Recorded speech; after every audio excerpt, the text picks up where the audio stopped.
Is that right? 78% of y'all don't subscribe to the channel that watch the videos? What are we doing?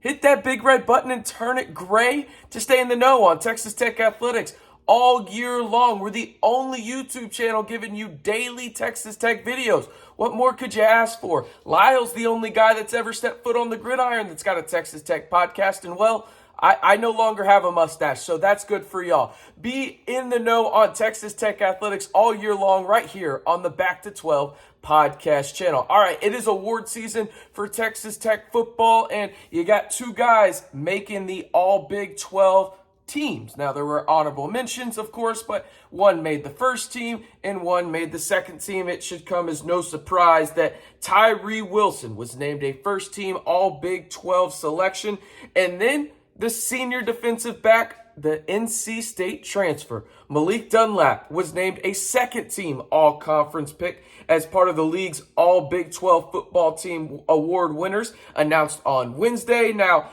in total, you had quite a few Texas Tech players actually named in this. Those were the only two that made those first and second teams, but there was a lot of honorable mentions, including Jerand Bradley, Tony Bradford Jr., Jaylon Hutchings, Austin McNamara, Krishon Merriweather. You had Landon Peterson, Myles Price, SaRodorick Thompson, Teeter, Marquis Waters. I'll talk about him in a minute. Dennis Wilburn and Rayshad Williams, and obviously Trey Wolff as well were honorable mentions. But you kind of look at what Tyree Wilson did, and it is a damn shame, in my opinion, that he was not named Big 12 Player of the Year on the defensive side of the football. Despite missing the final 2.5 games, Wilson finished the regular season leading the Big 12 in tackles for loss, 14, a mark that was top 20 in the country before he got hurt, was actually top 12 in the country before he got hurt, but ended up being 21st best. He also owned the 12th best tackle for loss per game rate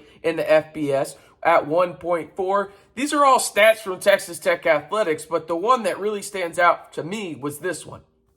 Wilson tied for the second most sacks in the Big 12 at 7.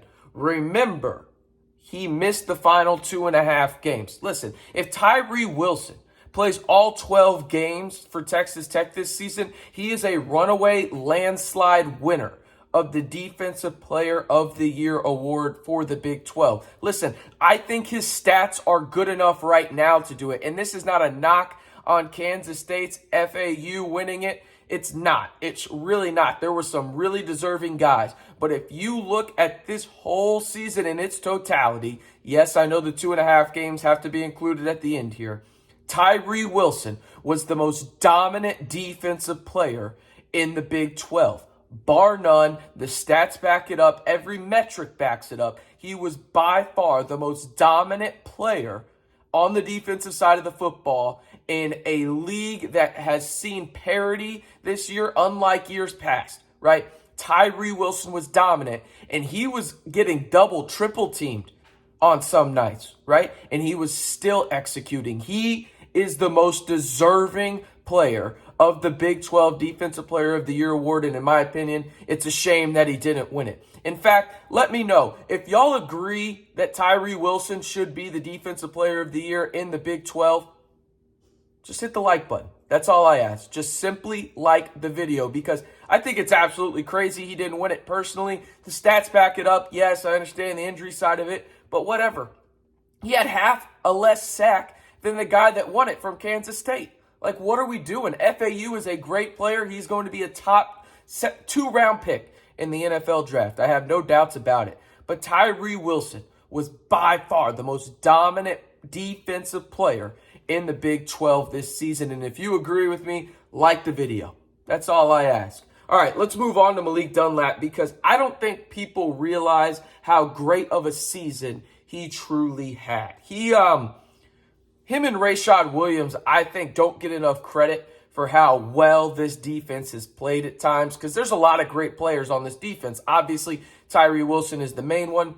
You got Merriweather, Hutchings, Bradford. All these guys deserve a ton of recognition. But in terms of the outside, Malik Dunlap just didn't get enough credit this year, even by myself. So let's look at his stats this year, because they're pretty damn good.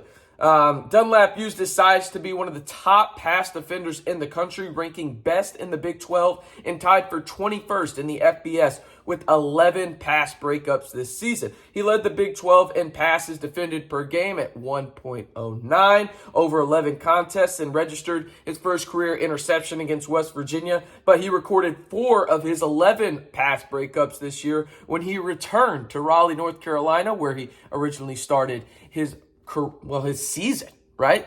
And his career, as a, NC State. I mean, he was just absolutely good there too, but they also had a lot of guys that had to see the field. I mean, he was just tucked away back in the back there, and you got to give credit to Tim DeRuyter. But I wanted to bring this up too about Tyree Wilson here, okay? When you look at what went on here in terms of why, I just don't understand why he wasn't the defensive player of the year. I know I'm backtracking here, and I will talk about these other guys that were honorable mention. But again, 14 tackles for loss?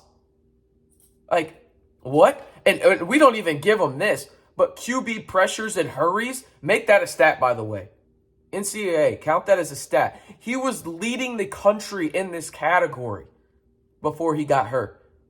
It took Will Anderson Jr., a guy from Alabama who will be a top 3 pick in the NFL draft more than likely, an extra week to catch up to Tyree Wilson. He's a stud. He should have won. And I'm just happy Malik Dunlap is on here as well because I truly believe, again, the Wolfpack product where he started his career in college and then he transfers to Texas Tech, had some injuries with the shoulder, but he got back on track, and him and Rayshad Williams are a dynamic duo when it comes down to it. Again, I'll list the names of the players that were honorable mentions for Texas Tech. You had freshman wide receiver Jerand Bradley. Obviously, Tony Bradford Jr. and Jaylon Hutchings were alongside Tyree Wilson and made up one of the best defensive lines in the Big 12. Austin McNamara has, just lived up to the brand. If you listen to Pat McAfee, he is one of the best punters in America. Krishon Merriweather, one of the best linebackers in the Big 12. You had Landon Peterson, who was a stalwart on that Texas Tech offensive line when he was healthy this season.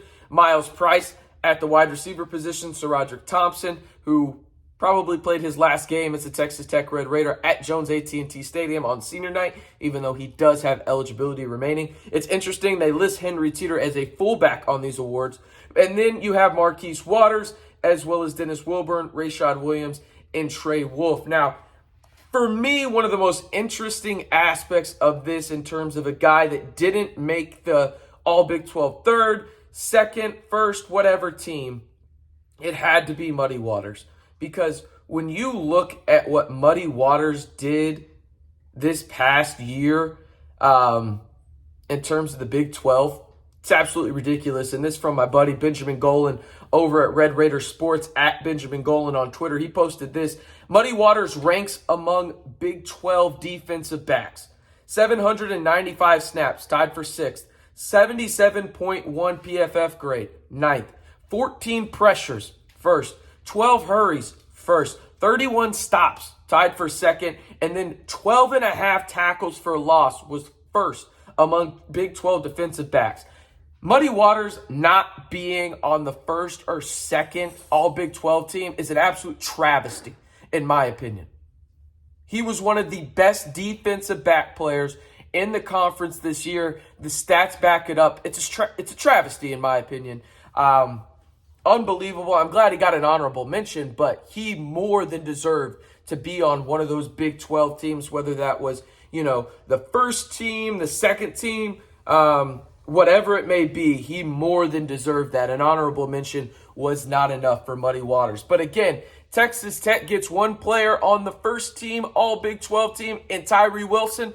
No surprise, Malik Dunlap makes the All Big 12 second team for the Red Raiders in that defensive back position. I am RC Maxfield reminding you one more time, be sure to hit that big red button and subscribe to the Back to 12 podcast to stay in the know on the latest in Texas Tech athletics.